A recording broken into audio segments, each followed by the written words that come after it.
എൻ്റെ പുതിയൊരു വീഡിയോയിലേക്ക് നിങ്ങൾക്ക് എല്ലാവർക്കും സന്തോഷത്തോടു കൂടെ സ്വാഗതം. ഇന്ന് നാം നിങ്ങൾക്ക് മുമ്പിൽ വരുന്നത് പുതിയ ഒരു അറിവുമായാണ്.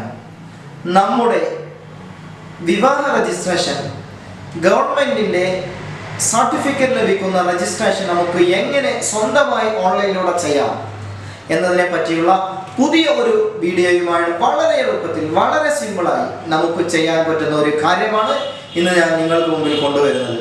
അതിനു മുമ്പ് നിങ്ങൾ ആദ്യമായാണ് എൻ്റെ ഈ ചാനൽ കാണുന്നതെങ്കിൽ തീർച്ചയായും നിങ്ങൾ എൻ്റെ ഈ ചാനൽ സബ്സ്ക്രൈബ് ചെയ്യുക. അതോടൊപ്പം ഞാനിടുന്ന വീഡിയോസ് നിങ്ങൾക്ക് ആദ്യമായി തന്നെ നോട്ടിഫിക്കേഷൻ ലഭിക്കുന്നതിന് വേണ്ടി ബെല്ലൈക്കൺ എനേബിൾ ചെയ്യുക. അതിനു അപ്പുറം നിങ്ങളുടെ വിലപ്പെട്ട അഭിപ്രായങ്ങളും നിർദ്ദേശങ്ങളും കമന്റ് ബോക്സിൽ രേഖപ്പെടുത്തുക. ഓക്കെ, നമുക്ക് വീഡിയോയിലേക്ക് പോകാം.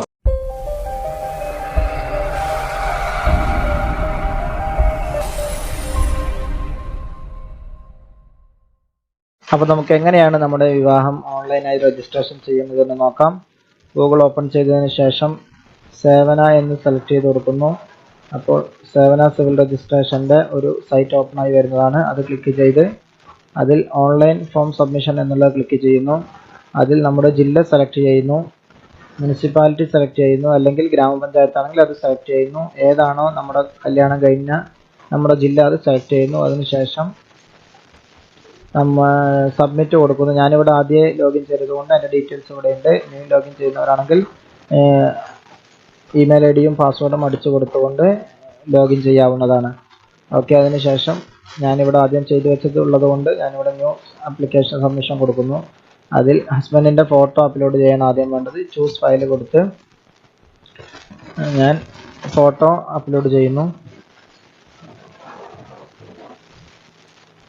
അപ്ലോഡ് കൊടുത്തതിന് ശേഷം അത് ക്രോപ്പ് ചെയ്തെടുക്കേണ്ടതുണ്ട്. ക്രോപ്പ് ചെയ്തെടുത്ത് അത് സേവ് കൊടുക്കുന്നു. അപ്പോൾ ഇവിടെ ഫോട്ടോ വരുന്നതായി കാണാം. അടുത്തത് വൈഫിൻ്റെത് ചൂസ് ഫയൽ കൊടുത്തതിന് ശേഷം വൈഫിൻ്റെ ഫോട്ടോ സെലക്ട് ചെയ്യുന്നു, അപ്ലോഡ് കൊടുക്കുന്നു.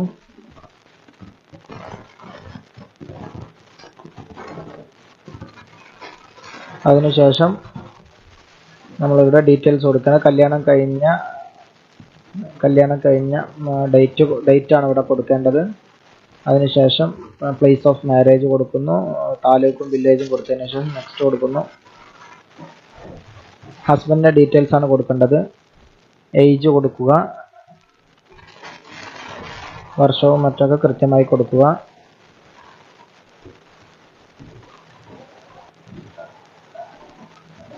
അതിനുശേഷം ജോലി കൊടുക്കുക. അൺമാരിഡ് ഡീറ്റെയിൽസ് കാര്യങ്ങളൊക്കെ നോക്കി കൊടുത്തതിന് ശേഷം വിത്തിൻ കേരള എന്ന് കൊടുത്തതിന് ശേഷം അഡ്രസ്സ് എഴുതി കൊടുക്കുക.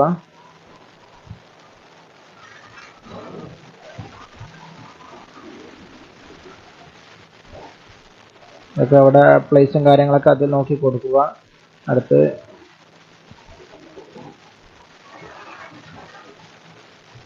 പഞ്ചായത്ത് ചോദിച്ചിട്ടുണ്ട്, പോസ്റ്റ് ഓഫീസ് കാവശ്ശേരി കൊടുത്തു. അതിനുശേഷം സെയിം ആസ് അബവ് എന്നുള്ള അഡ്രസ്സാണ്, അല്ലെങ്കിൽ പ്രസൻറ്റ് അഡ്രസ്സ് പറയണമെങ്കിൽ അത് കൊടുക്കുക. അതിനുശേഷം ഗാർഡിയൻ ആരാണോ അത് പേര് കൊടുക്കുന്നു, ഏജ് കൊടുക്കുന്നു. അതിനുശേഷം ഗാർഡിയൻ്റെ അഡ്രസ്സ് കൃത്യമായി അടിച്ചു കൊടുക്കുന്നു. അത് മേലത്തെ അഡ്രസ്സാണെങ്കിൽ അങ്ങനെ തന്നെ കൊടുത്താൽ മതി. വയസ്സ് കൊടുക്കുന്നു. അവർക്ക് ഡീറ്റെയിൽസ് ഓഫ് ഹസ്ബൻഡ് മദറാണ്. ഹസ്ബൻഡിൻ്റെ മദറിൻ്റെ പേരും ഡീറ്റെയിൽസും അഡ്രസ്സ് സെയിം ആണെങ്കിൽ അങ്ങനെ തന്നെ കൊടുക്കുന്നു.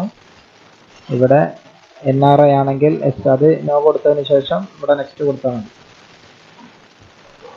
അതിനുശേഷം വൈഫിൻ്റെ ഡീറ്റെയിൽസ് ആണ് കൊടുക്കേണ്ടത്. വൈഫിൻ്റെ ഏജ് കൊടുക്കുന്നു.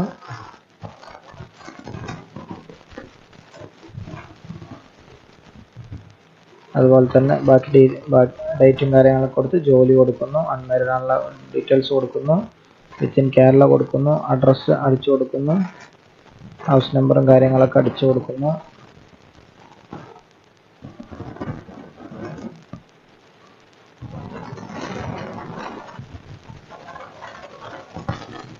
അവിടെ പോസ്റ്റ് ഓഫീസ് കൊടുക്കുന്നു. അപ്രകാരം തന്നെ ഇത് ഡീറ്റെയിൽസ് പ്രസൻറ്റ് ഡീറ്റെയിൽസ് ആണെങ്കിൽ സെയിം ആസ് പ്രസൻറ്റ് അഡ്രസ്സ് ആണെങ്കിൽ സെയിം ആസ് അബവ് കൊടുത്തതിന് ശേഷം ഗാർഡിയൻ്റെ പേര് കൊടുക്കുന്നു. ആരാണെന്ന് വെച്ചാൽ ടിക്കറ്റ് കൊടുക്കുന്നു. ഏജ് കൊടുക്കുന്നു. അതിനുശേഷം അഡ്രസ്സ്, ഗാർഡിയൻ്റെ അഡ്രസ്സ് മേലത്തെ സെയിം അഡ്രസ്സ് ആണെങ്കിൽ അതിട്ട് കൊടുത്താൽ മതി. മദറിൻ്റെ പേര് കൊടുക്കുന്നു, ഏജ് കൊടുക്കുന്നു. സെയിം അഡ്രസ്സ് ആണെങ്കിൽ ടിക്കറ്റ് കൊടുത്താൽ മതി. നെക്സ്റ്റ് കൊടുക്കുന്നു. നെക്സ്റ്റ് കൊടുത്താൽ ഇവിടെ ഇനി രണ്ട് സാക്ഷികളത് വേണം. അപ്പോൾ ആരെങ്കിലും ഒരാളെ അഡ്രസ്സിൻ്റെ സെയിം അഡ്രസ്സ് ആണെങ്കിൽ അങ്ങനെ കൊടുക്കുന്നു, അല്ലെങ്കിൽ അഡ്രസ്സ് മാറ്റി കൊടുക്കുന്നു. ഒരാളും കൊടുക്കുന്നു. അഡ്രസ്സ് സെയിം ആണെങ്കിൽ അങ്ങനെ കൊടുക്കുന്നു. ഇവിടെ ഏതാണ് റിലീജിയൻ വെച്ചാൽ സെലക്ട് ചെയ്ത് കൊടുക്കുന്നു. ഇവിടെ ഈ ഡീറ്റെയിൽസും മറ്റേ പള്ളിയിൽ നിന്ന് അവിടെ നിന്ന് കിട്ടിയ കത്തിൻ്റെ ഡോക്യുമെൻ്റ് ഡീറ്റെയിൽസാണ്. അതാരാണ് ഇഷ്യൂ ചെയ്ത് ആ കാര്യങ്ങളൊക്കെ കൊടുക്കുന്നു. അതുപോലെ തന്നെ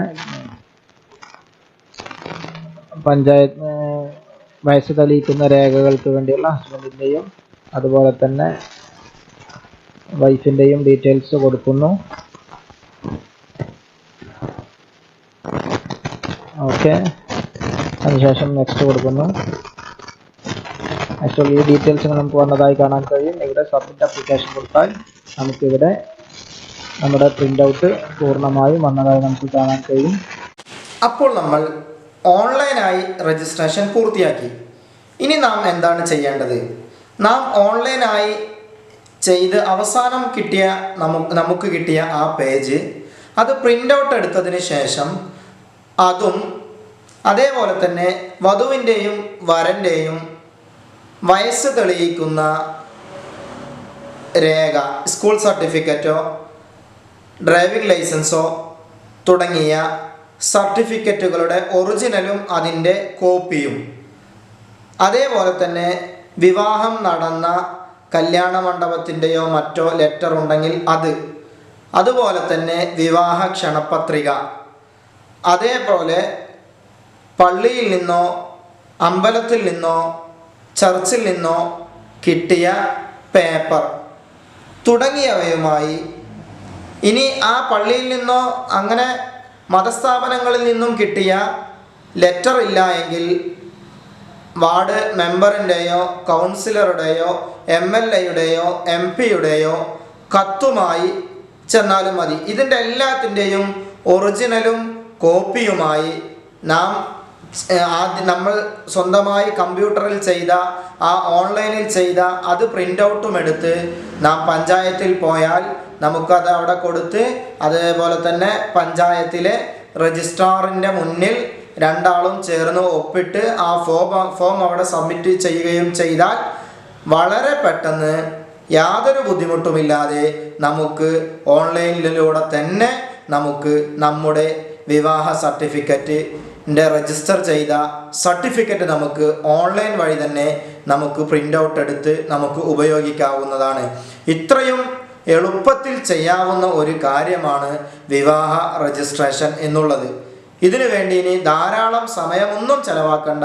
നമ്മുടെ ഒഴിവ് പോലെ എല്ലാം അപ്ഡേറ്റ് ചെയ്ത് ആ പ്രിൻ്റ് ഔട്ട് എടുത്തതിന് ശേഷം നേരത്തെ പറഞ്ഞ രേഖകളുമായി പഞ്ചായത്തിലോ മുനിസിപ്പാലിറ്റിയിലോ പോയാൽ നിങ്ങൾക്ക് വളരെ പെട്ടെന്ന് നിങ്ങളുടെ വിവാഹ രജിസ്ട്രേഷൻ പൂർത്തിയാക്കാവുന്നതാണ്.